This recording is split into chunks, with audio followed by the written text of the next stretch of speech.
പ്രകൃതി ശിവനോട് ചേരുന്ന കൈലാസ ഭൂമി, ദേവദേവനായ കൈലാസേശ്വരൻ, ശുഭദായകനായ മഹാപ്രഭു, നരകവാരുതി തരണം ചെയ്തിടാൻ ശരണം ശങ്കര ഭഗവാനെ.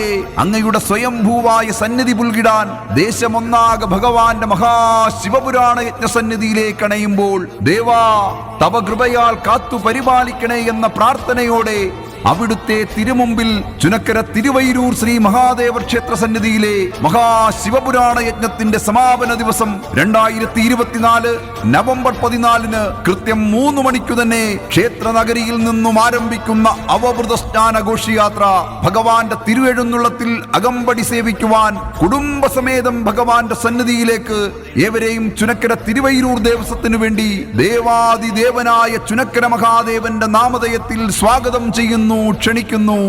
ഓം നമഃ ശിവായ.